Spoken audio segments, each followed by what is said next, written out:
We are.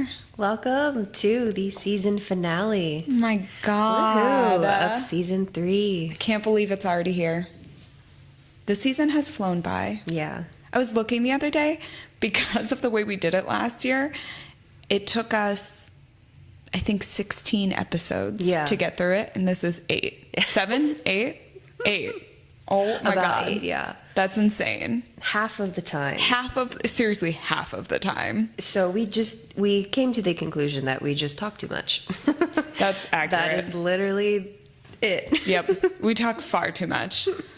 But it's amazing. I love it. Yeah. And I'm ready to talk much more today, thanks to the caffeine that you have so nicely supplied us with. Yes. Oh my goodness. So this brand is called Cometeer. I came across it at the Sherman Oaks Mall, actually. They were having like a little booth in the food court area and saying free coffee. And of course, I'm going to go. And the guy showed us what it was. And they're basically these pods that you would use in like your typical Keurig or anything like that. But it's not the ground of the coffee. They actually flash freeze the coffee that itself. Is so cool. And so I don't have that much understanding of it, so bear with me. But like how when they freeze fish right after killing the fish right away so it can be shipped off without any bacteria growing, that's the exact same process that they do to the coffee beans. That is so cool. And this place, Cometeer, actually was a fish plant prior to. So it's like it had all the equipment. That's how they came across to doing this with the coffee. And when he was explaining it all to me, I was like, what? Okay. What do you mean flash freeze? What do you, like, what do you mean? But it's phenomenal, and it's really cool because you literally only mix the pod and then whatever other liquid you want. It's like 6 to 8 ounces of it. So today I went with my lemonade, which... It's her thing. It's my thing. But also, I had this drink years ago at this little cafe in Miami, and it's called a dirty lemonade. And so that's exactly what it is. Oh it's espresso with lemonade itself. And so I just did the pod with the lemonade, and it is phenomenal. It's pretty much an Arnold Palmer, but coffee with instead. coffee. It's great. Yeah. It's great. I mean, I'd try it at some point. Okay. If I haven't already... See, she offered it to me after I mixed right now. Okay. Try it right now. This is live reaction. Wow. Ooh, this is fun. Okay, so I get to be honest. Yay! Give me full honesty. Oh my God, that's fucking delicious. See, now you have to give coffee and lemon juice a chance. Okay, don't be drinking too much now. Girl. Right? What was I doing with my life? I want that. That is so good. Yeah. Guys, you can't knock it. Oh my goodness. Yeah. So what, is it just lemon juice? It's lemonade. So it's lemonade. Did you make it yourself or did you store buy? Store buy. So store bought lemonade. It's Newman's Own. Okay. That's the brand Holy I use. Crap. But yeah, just that, and then the coffee. And the coffee is like 10 calories. It's 180 milligrams of caffeine. Yeah. It's like slightly more than a cup, but less than like your typical energy drink. All right, well, it's delicious. It is delicious, and now I'm sad that I didn't use it.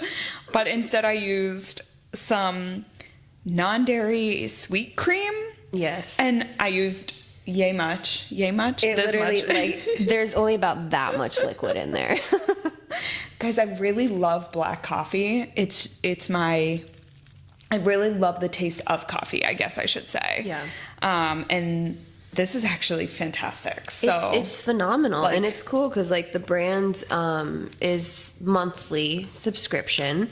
So I think the Discovery box, which I had bought it at the mall, obviously, is 16 pods, and you have 2, 4, 6, 8, I believe it was, 8 different flavors, all ranging from a light medium to a dark roast. It tells you where the bean is from, what kind of flavors it kind of pairs with. Like the descriptions for the coffee is like chocolate hazelnut with a hint of orange and, you know, things like that. I love that. It's so cool. So I'm definitely keeping that monthly subscription because this has just been such a lifesaver in the mornings. I feel so nice being able to drink a drink like this that I normally wouldn't make for myself because I see it as like a luxury drink in a way. It's not your typical I'm gonna have a water while I work type thing. Or it's too much to do the whole coffee shebang when you can just pour in the pot.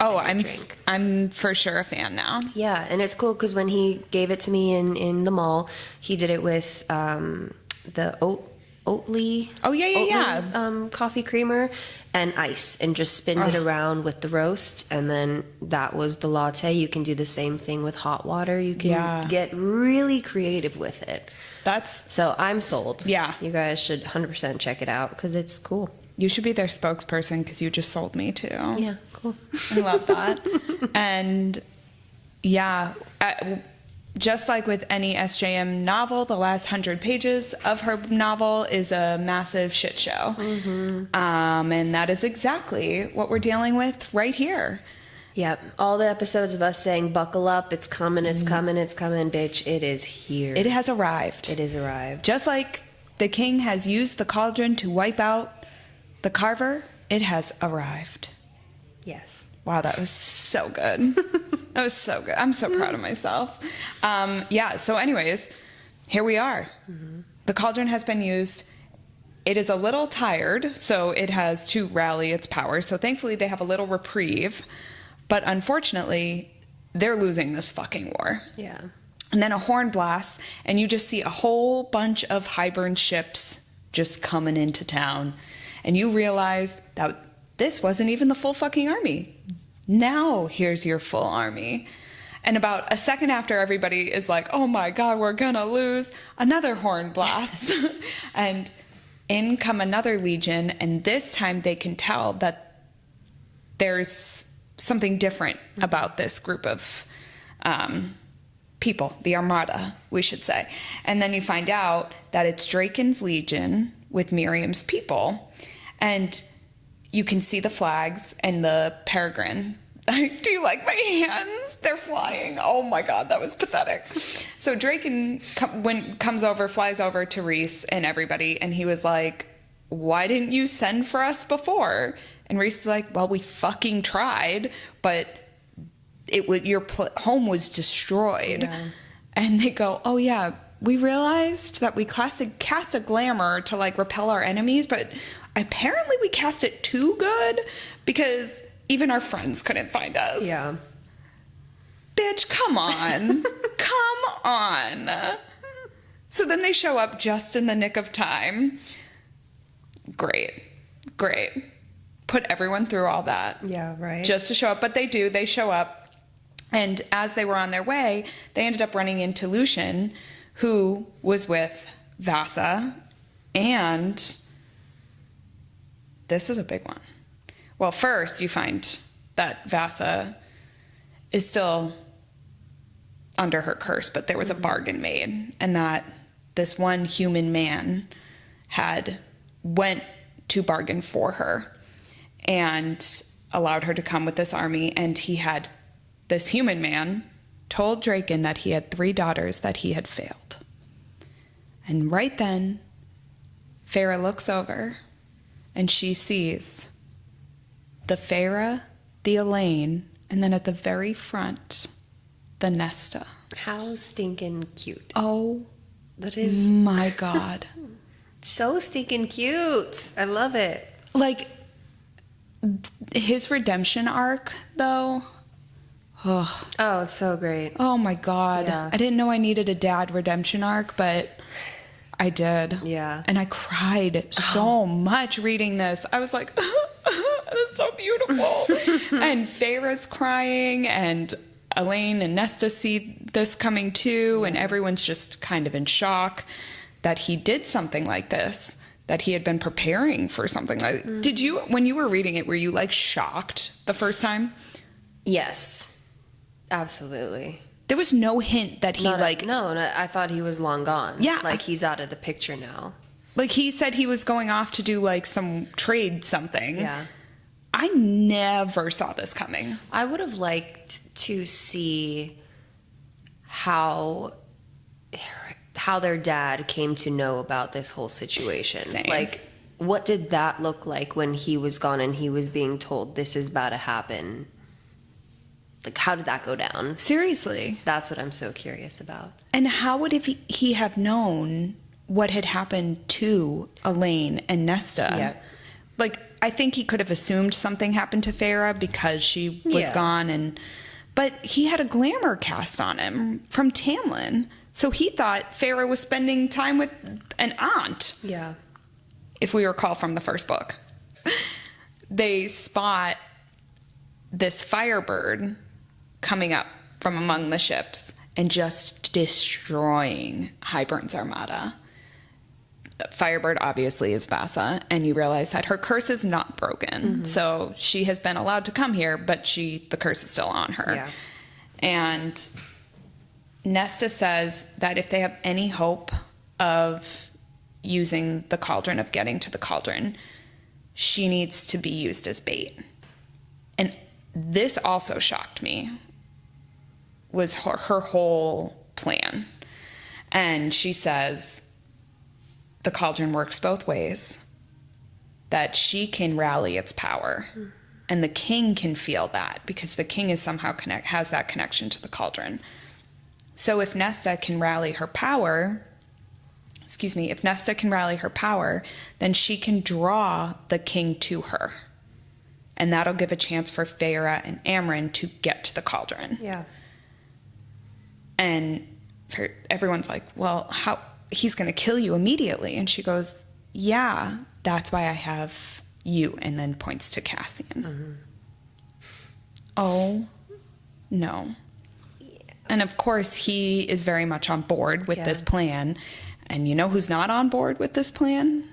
Is poor Rhys, who is the martyr of all martyrs and is like, you shouldn't have to sacrifice yourself. And Cassian reminds him that that's exactly what he did. And he goes, save some glory for the rest of us. And it was a really sad moment because everyone in that moment was like, the two of them are going to die. Yeah. Rhys knew it. Farah said, well, maybe they'll make it. And Rhys was like, no, they won't. That's the first time I think you see Rhys defeated, right? Yeah. Because I don't think so. He's ever... Excuse me, it's getting that serious here.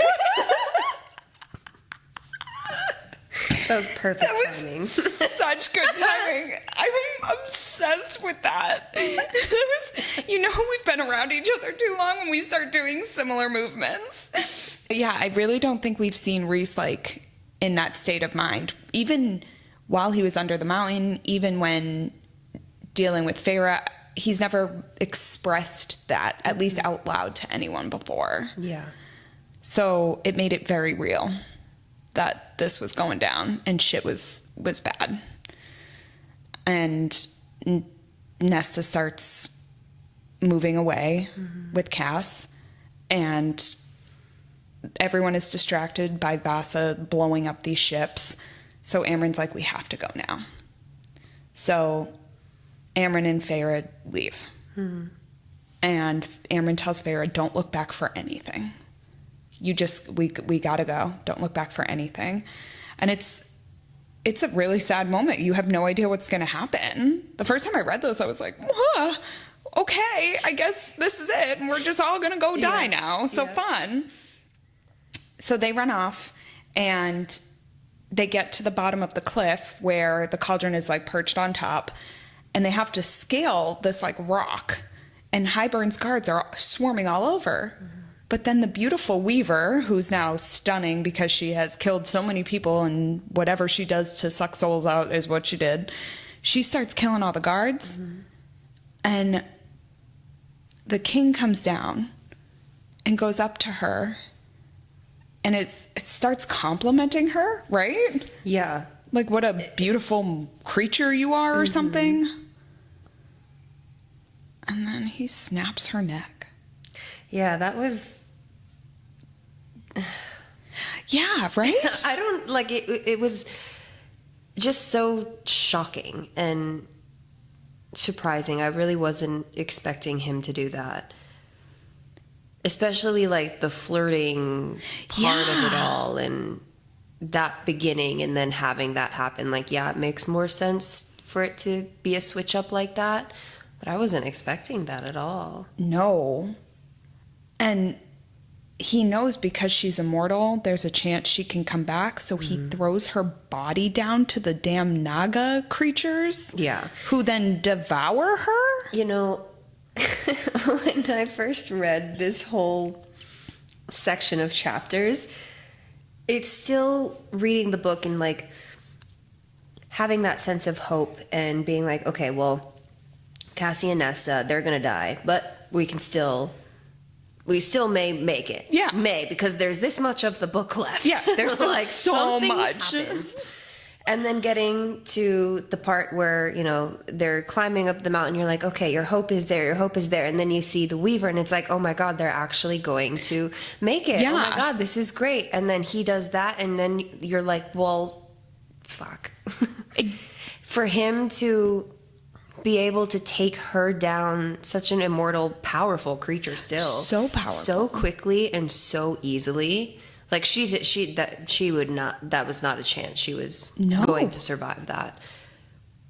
And then knowing that next in line will be like Feyre and, you know, Amren and everyone else and being like, okay, well, he just killed her with ease. You're even easier to kill than them. We're fucked. So fucked. That I had the same reaction. I was like, well, I guess this is now all downhill from here. Yep. And then on top of that, yeah, we get another fucking moment. So the king feels Nesta summoning powers after killing the Weaver. He winnows, but first he looks to the horizon and then winnows.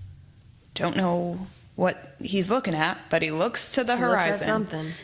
And Feyre and Amren have the clear, right? So nothing else bad can happen. They've got the clear. The king's not there. They go up to the cauldron.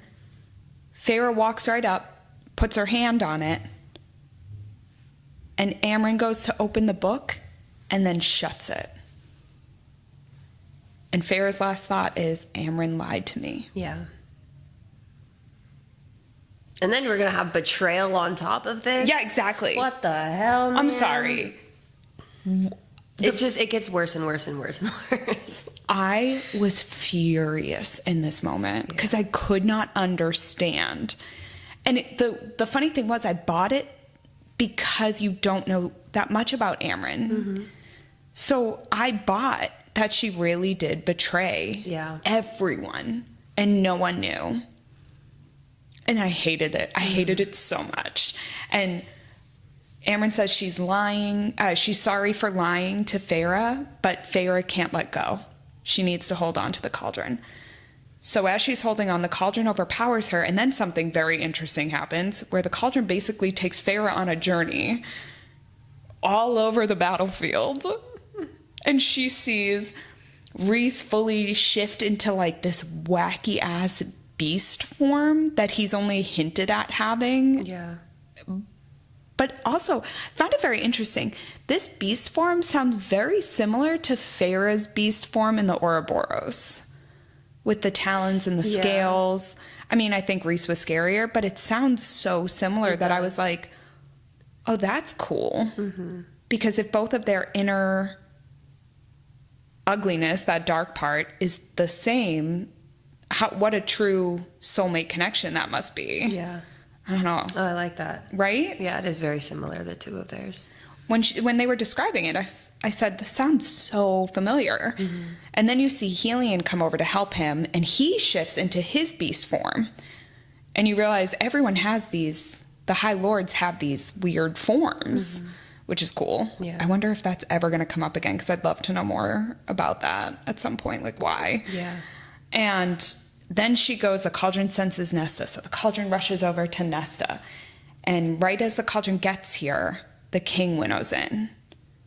And Nesta's got all this power summoned. She is ready to go. But the king does not arrive alone. He is standing with a knife to their father's throat. Mm-hmm. So that's why he was looking at the horizon. Mm-hmm. Oh. But again, what a crazy thing to know, to go to the dad. Like, why would Hybern know about the 3 human sisters turned Faye's father? The way he strategizes is so interesting, and I really wish we got a little bit more about how he knew all of this. Yeah. Because, I mean, obviously Ianthe had informed him of Feyre's sisters. Mm-hmm. So they knew where to get them. He must have somehow known at that point that the dad was like a merchant who was away, but to know exactly where he was, to have that sense, how powerful is this fucking king? It's insane. Yeah, absolutely. And right when he winnows in and Nesta spots her father, all her power basically sputters out. Yeah. And she's unable to do anything. And her father, oh my God, this part fucking killed me. He looks at Nesta and he tells her that he loved her from the very beginning, from the moment he held her as a baby. And he is so sorry for everything. And in that moment, Nesta begs the king not to do anything, to let him go. And she will give him everything, anything. And he says, will you give me back what you took? And she's like, yes, I will give this back to you. And the king fucking snaps his neck and kills him. It's so quick. Like, it all happened so fucking fast. Mm-hmm. Like, you see it in the movies and the shows of, like, when the person gets killed quickly, and it's like, then that person who lost that person who died, you know, has that moment of, like, shock, and then the emotion comes from it. And we see it happen. But to read it... Yeah. And be, like, reading, that happens, and then having to, like... rewind, be like, wait, what the fuck did I just read? Hold on. Yeah. Go back again. Be like, no. Go back again. You know? Oh my God. Yeah. Absolutely. It just... I know. Fucked. So fucked. Especially with Nesta. Oh my God. Just now being this way towards, you know, her father. And then we get the answer of, like, why did she hate him this whole time? There you go, you know. Him, if he would have just said that years and years and years before, it'd probably be a very different outcome. If he had just done anything. Yeah. Crazy. But I mean, it's... God, I cried so hard. I cried so hard. First time listening, I was crying. I was crying like a baby. I remember I had my headphones on, my AirPods, and I was listening to it, and I was crying, and I was, like, doing dishes or, like, sitting or something. And my boyfriend was like, are you okay? And I was like, what? He's like, are you okay? And I'm like, yeah, my dad just died. Put the headphones back, and he goes, a book is making you cry? And I was like, yeah. Yes. A book is fucking making me cry, my guy. Unbelievable. But this actual book is the only book that has ever made me physically cry for the first time ever. And this book in particular was when the Suriel died. Yep. And then when he died. Is the 2 times that I actually was, like, crying because of the story. I think that I was the same way. I always tear up at books, but when I first read this, I was not prepared for the emotional damage that I was going to go through. And I did not know a book could make me cry that much. And then I read Throne of Glass, and then I realized, oh my God. Yeah. That's mental breakdown over there. That is a whole nother story. Oh my God, guys. But this was devastating. Yeah. And Feyre's screaming, begging the cauldron to bring him back. And Nesta is silent, just dead silent. And then Cassian gets up, and with everything he's got, starts fighting the king. And he's getting fucked. Oh, like, Cassian's not doing good. Like, the king started breaking bones without even touching him at one point, and then just stepped on his wings. Yeah. And it was insane. And then Nesta finally rallies her power again and tries to blast him, but the king winnows away. And Nesta grabs Cassian's sword, and this was crazy. Starts trying to fight the king, having never used a sword a day in her life. All because of, one, her dad, but also what just happened to Cassian. Yeah. She's defending him. Nesta's never really defended anyone except for Elaine, and now she's using a sword she's never used before, and the king slaps her across the face. Cassian's trying to crawl to her. It is a nightmare. Yeah. Like, none of this is good. Yeah. And then she sends another bolt of power to the king, which does hit him and flings him back. And at that time, she rushes over to Cassian and begs him to get up. And he can't. And he tells her, oh my God, this also got me. He tells her he has no regrets other than they did not have time together. Yeah. And he kisses her and tells her he will find her in the next life. Yeah. Are you fucking kidding me? Oh, God. I'm going to cry just thinking about that. I'm so emotional right now. That killed me. Yeah. Yeah. To see him so defeated killed me. Oh. Yeah. Just yeah. Yeah. It's fucked. And then the king comes back and Nesta throws herself over Cass to protect him. Yeah. Again, holy shit. Because she's never done anything like that. And right as the king goes to kill them both, he stops dead. And a fucking sword comes straight through his neck, held by our dear, sweet, innocent little baby lamb, Elaine. Amazing.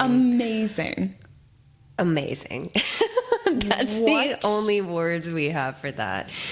With truth teller. Truth teller, who never misses its mark. I'm sorry. Amazing.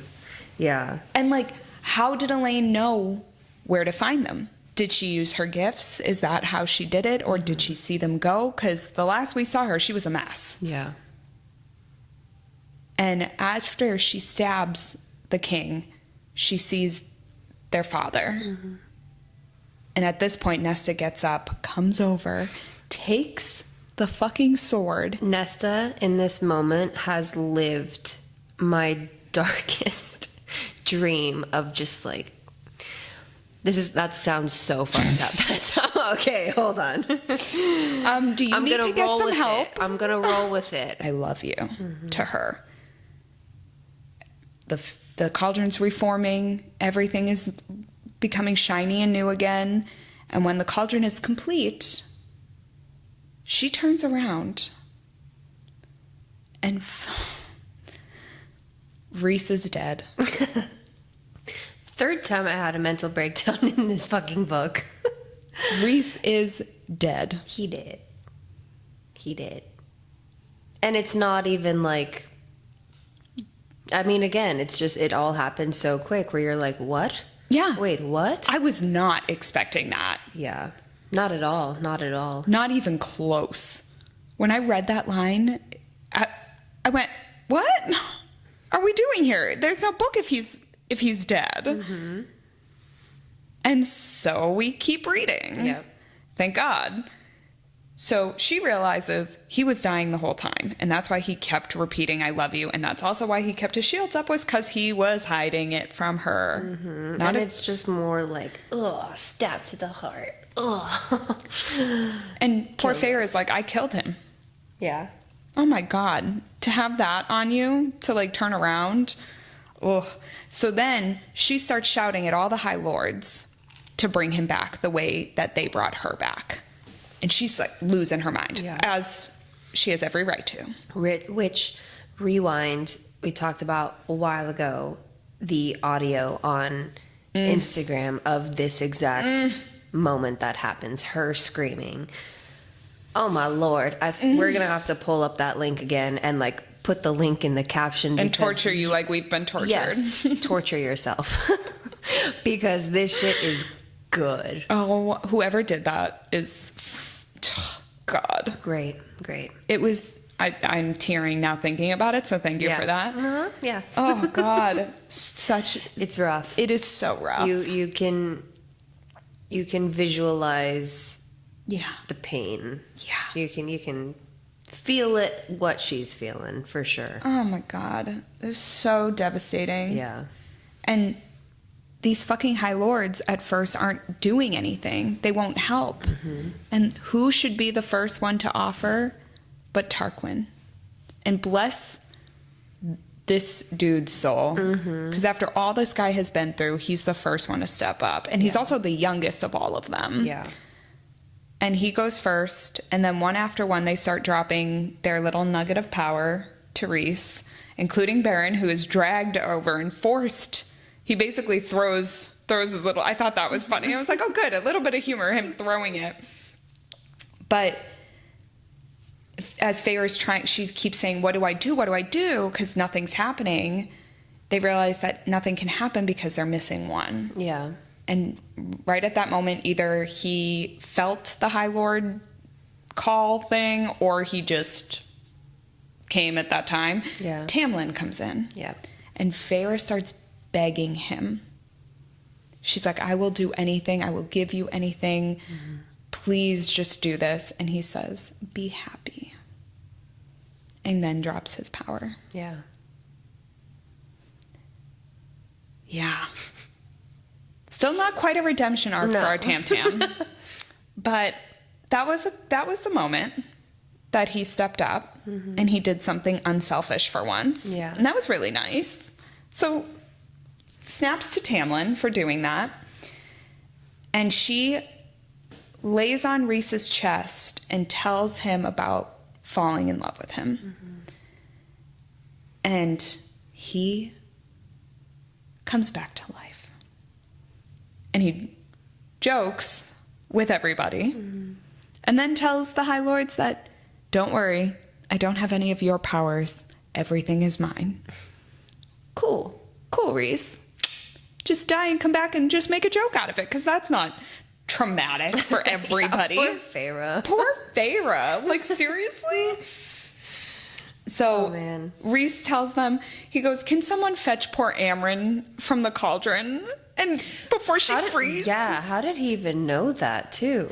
Well, he says that as he was traveling to where they travel. Well, he pulled out, but I want to know where they go when they die. Right. This is so fascinating in the way Sarah describes the death, because we saw Feyre going to a place when she had died in the first book, but Sarah never gave us much more than that. Yeah. And now all of a sudden Rhys was going there, and Amryn was lingering there too, almost as if she was waiting. Did she know? I don't know. Who knows when Amryn knows? But she didn't want to die. Yeah. And she decided to give up all of her powers, everything she was, to come back as nothing but a High Fae. Yeah. The love is infinite. So she comes back, and everyone is very happy. Mm-hmm. None of our little babies have died, thank God. We lucked out. Our core hasn't died, I should say. Some babies did die, but the core hasn't. Our inner circle is safe. They are safe. And Elaine, Feyre, and Nesta go to their father after all of this because they want to give him a proper burial and not leave him on a battlefield, which is kind. And Lucien comes, and he says their father was a good man. And that to hear that must mean a lot to them. Mm-hmm. Because if they're having someone else tell them about that, then he really must have stepped up. And that's a beautiful thing. And he also reveals that Vasa was let go temporarily, but she is still cursed, so she's only human at night. And the queens are still out there, and Lucien says, well, they won't be for long, because if Vasa has anything to do with it, she will get her fucking revenge. So this all happens as they burn their father's body, say their prayers. And then Elaine and Farrah decide to leave because Nesta's clearly having a moment. Mm-hmm. Again, it's not really described as what's going on with her because she's still emotionless, but there's something. She hasn't said a word to anyone. She's dealing with something, as one would after going through what she went through. Mm-hmm. Elaine is kind enough to invite Lucien back to Valaris, which was very sweet. He says, I'll think about it. I'll consider it. Instead of jumping for joy the way I think he would like to. Yeah. And Farrah goes back to find Rhys, and he is with Draken and Miriam. So they start telling each other their stories, discussing everything, and she asks them if they'll take the cauldron with them because she wants to hide it. They agree. They say yes. And then she goes, okay, cool. Now we're going to set up a meeting between all the High Lords, between you guys, between the humans, between everyone, because there's some things to discuss, which is true. So they go to the family estate, have this meeting. They meet Nephel, the warrior that Farrah had heard so much about. Grayson's there. Jurian's there. Tamlin shows up. Okay. And then Vasa comes, and she starts going on and on and on about their father again and how he was like a father to her. That must have sucked to hear. Mm-hmm. And we realize Nesta's kind of lingering behind Farrah, hearing all this. And I can't imagine that felt good. You know? Yeah, I agree. Like, that can't have felt good. But Vasa seems very nice, but she asked Farrah, she said, can you help me? Can you break this curse? And she says, I can try. So Farrah stops Nesta from going upstairs, and Nesta has one of their father's wood carvings with her. And then Farrah tells Nesta she can't do this without her and holds her hand, and they walk back in together. And I thought this was another just beautiful moment of the two of them just finding a way to come together again. Yeah. Ugh, but the meeting doesn't go that well, obviously, because how could it? Farrah's like telling her story. Miriam and Draken are telling their story. Other people are telling their stories. And then ultimately nothing gets resolved, except for the fact that the treaty cannot stand the way it is. Everyone leaves. They all walk away. Jurian is like kind of lingering. He doesn't really know where to go. But Vasa apparently offered him a role. But Vasa's not even free, so I'm like, cool. I guess he can work for her, but she doesn't really have a place. Yeah. So Jurian's kind of just Jurian, hanging out. And yeah, they all decide to go back to Valaris. They're going home. Mm-hmm. And they get home, and immediately Nesta leaves and goes upstairs. Elaine says that everything with the father is still affecting her. But Elaine is now cracking jokes. She's like, I think I should plant a garden. Mm-hmm. And she's very lively. I think killing a man helped her. You think? Loosened her up a little bit. Girl has a stick up her ass. Literally. Sorry, Elaine, but you have a stick up your ass. But yes, I completely agree with you. Murdering a man clearly opened her up. Brought out some humor. Yeah, it did. And Farrah gives Lucien a note for Tamlin to tell him to be happy too and thanks him for what he did. And they all go to the sitting room to just drink and celebrate and hang out and God knows what else. And they're all together. And then we get a little Rhys's point of view, which honestly I was kind of disappointed in because it's all just him being in the kitchen listening to his friends having a good time. And he's just sitting there like unable to process if this is real, and Cass and Az come in and they tell him it's real and they share this cute little brotherly. I really loved that moment. I did. At that moment I loved too. Yeah. But I would have liked more in-depth of him.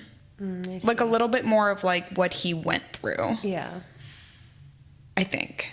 Okay. You know? Yeah. Because I love the moment between the three of them. Yeah. I thought that was so beautiful. And it shows their relationship. But I would have liked to have more of like his feeling, kind of just a little bit more. Yeah. No, I get that. Yeah. I get it. Yeah. But it was cute. And then we've got little Farah's point of view where she's wearing her red lace undergarments. That's a callback from the previous book, right? And they start joking about Braxis still being out there. And she says, well, will you help me find him?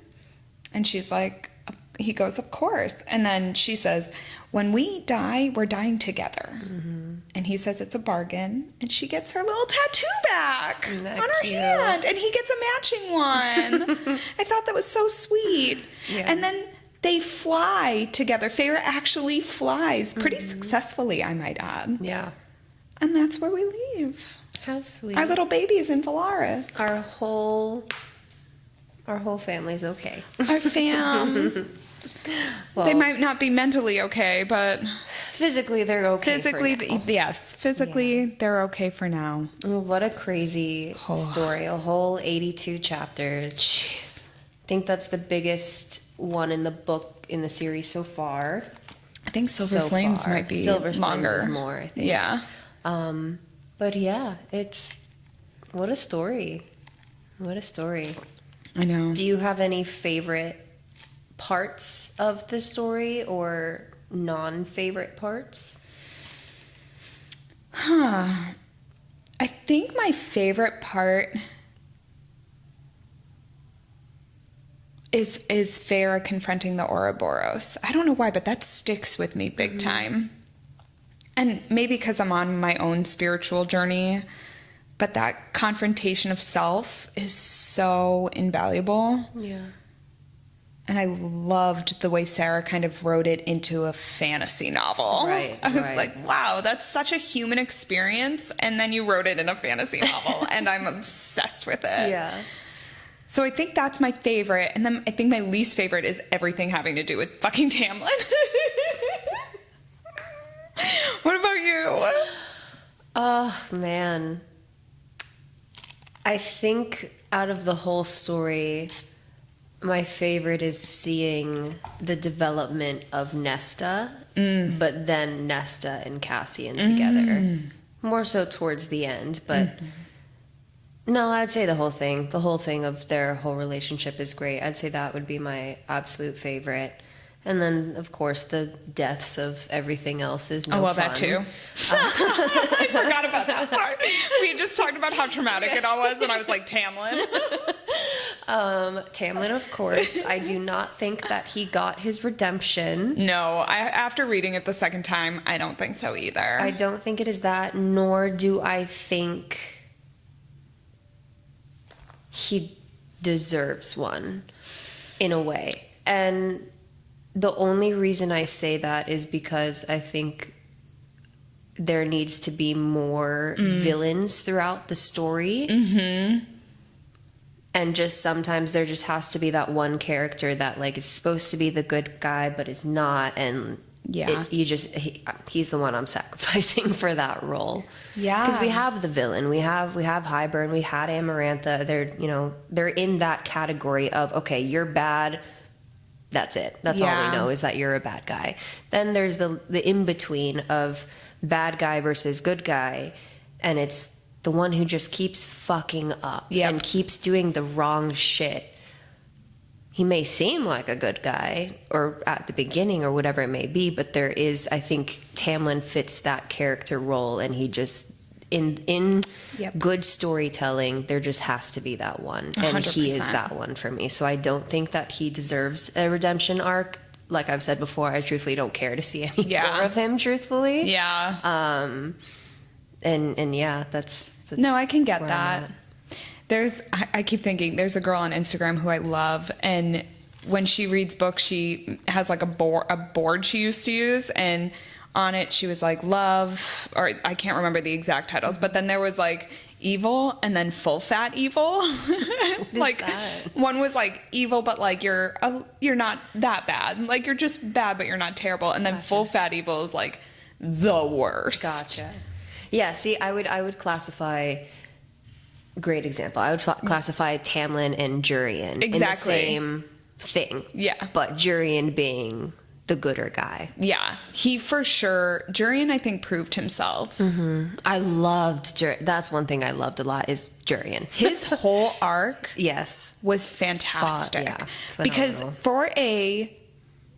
for a character who was never that big to have that much of an arc, and for me to be that invested in him, I could have cared less, could you tell by my accent, about him in the first book. Yeah, he was trapped. Amarantha tortured him. Cool. I don't give a flying fuck about him. Everyone was like, where's Jurian at the end? I said, I don't care. Exactly. I have no care. Same here. For a character to go from that to what he became is why I love reading and writing so much, because to make someone that invested in someone fictional who really didn't play a huge role is amazing. Yeah.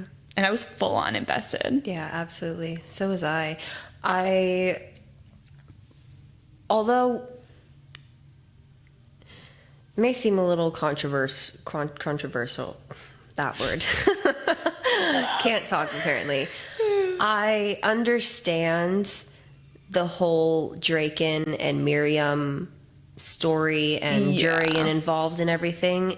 For my personal opinion and preference, I get why it had to happen and the connection between Jurian and them, but I also don't care as much about them. 100%. Like, I feel like that was a big part of the book that I kind of zoned out in a lot of the time, where it's like, okay, I could have gone without reading that. Just give me the relationship issues between Jurian and let's move on. Yeah. Because there was already so much other stuff to keep remembrance of, and tie-ins and everything like that, where it was like, I can't do another story, guys. Like, there's so much. Honestly, it didn't really need to exist outside of obviously Amarantha's storyline and why she became the way she was and the role Jurian played, obviously. But cool, they're Reese's like oldest friends. Yeah. I don't care, like you said, and it's not digging on the story or them at all. It's just preference wise. Like, you could have shaved that down a little bit, but it's good to know and have these opinions to know what you like and don't like within books and within reading, and And I wonder if it ties in later, like learning about them, about the island that they live on, their people. How does that tie in both in her SJM universe, so in her other books, because I can see a connection, and in the Court of Thorns and Roses series in general. Yeah. Because now they have the cauldron there. What role does that play? Oh, that's a good point. So I'm wondering if... it'll probably be a huge thing. Oh, 100%, knowing her. Or it'll be fucking nothing, and everything we said is accurate. And it's just kind of, it was there. Yeah. But I don't think Sarah would have just put, and that's it. Right. For no reason, especially having the cauldron living with them now seems like there's got to be a reason. No, I agree with that. In some form. Who knows? But, yeah. What are you most looking forward to in the next few books that we've got going? Oh, yeah. That's an epic spoiler, so I don't know if we can say that, though. It's not that big. Well, the smut. We'll just leave it at that. She gets real good at smut. Like, you guys have seen nothing. This is tame. This was mild. This is very mild. This is PG, maybe 13. That's R. For sure. I'm excited for that. Truthfully, I just really want Sarah to drop the next fucking book. Dude. That's all. I know. Lord. And I can't, props to all of you guys who have read this series as it was coming out book by book. Thank God I never did. Yeah, Woo. I didn't. And Lord, I would be not happy. No. But that's how I feel right now about Fourth Wing. Yeah. I'm like, oh my God, I have to wait and wait and wait. Yeah, but I don't know. I'm just looking forward to not getting it over with, but getting it over with to get more of the story. Yeah. Yeah. What about you? I think I'm the same. The smut for sure. Oh my God, yeah. And also I am looking forward to getting out of Farrah's point of view for a minute. Yeah. Obviously not the next book, but the following book. Just to see the character development between other characters. I'm excited for. And rereading it again. 100%. Yeah. Silver Flames I don't remember much of. Like I remember the important parts. I remember smut. Yeah, that's what I remember lots of smut. All I remember. And I don't remember nothing the else. rest. Yeah. I know a little about Nesta and that's it. Yeah. And I know that a little about Reese and Farrah and that's it. Yeah. But yeah. Yeah, sorry, go for it. No, I don't know what I was going to say. All right, cool. Yeah, next book is A Court of Frost and Starlight. It's a teeny tiny little book. Yeah, we're seriously going to be done with it in like 2 episodes. Yeah, no, so we'll figure that one out. It's That's a gonna be sweet like little book. It's like it's a little break from everything else that's going on. Yes. Some people, it's very, again, controversial. Ooh, because I said it right you this time. did. Because a lot of people think that, like we just were talking about with Miriam Drake, and you could have gone without it. Yeah. You know, we didn't really need the story. Sure. But like, it's always fun to have, it's very, very holiday-y and very exciting in that way. And there's some other key things that do happen that, you know, do set you up for the following books, but it's a good one. I'm excited for I this. am too, because I don't know if I would have liked going straight into another book like A Court of Silver Flames, because that book is fucking intense. Yeah. Like, not just the smut part. In general, what it deals with is intense. And I don't think I could have gone from this to this without losing my mind. Yeah. So I do like that she used it, even if people call it a filler. I think it's an appropriate Yes. book to have in there, because it makes you happy and you get to see different sides of them when they're not in war. So we've already done the Thorns and Rose. So then I guess we'll just ask what they liked about the book and the series and season. And yeah. All right. Well, thank you so much for joining us this season. Yeah. Oh my goodness. Finale is crazy. It's know. already here. It's here. But we would love to hear your guys' opinion and thoughts on things, what you thought of the book, your favorite moments, your least favorite moments, what you wish was different, maybe any predictions, anything and everything. Let us know. We would love to hear from you. You can email that at brewsbooksbarbells@gmail.com or on our Instagram. Make sure you follow us there. Do all the things, the likes, the comments, the shares. Yeah. It really helps, and we appreciate it a lot. Thank you so much for supporting us through this journey. We love doing this, so it's really fun to share it with you guys. Exactly. And we will see you soon. We'll stay in touch for the bonus episode. You're going to want to check that out. It's going to be hysterical. It's going to be funny. It's going to be real and raw. We're going to talk about how we've done podcast setup for those who want to set up their own but don't know jack shit about technology, because that is us. And this has been about 1.5 years of us learning all on our own. So we want to give ideas and tips of what that looks like. Exactly. And yeah. But we will see you in a few weeks. Bye. Oh yeah. Sorry, I just cut you off. For A Court of Wait, repeat it, because that was rude. I thought you were done. You're good. Oh my Lord. Well, we will see you. Hold on. Let me stop laughing. Okay. All right. Well, we will see you in a few weeks for the next season, season 4. For A Court of Frost and Starlight. And then we just got one more book after that, and then let's see where the road takes us. Yeah. All right. All right. See you in a few weeks. Bye. Mwah. Bye.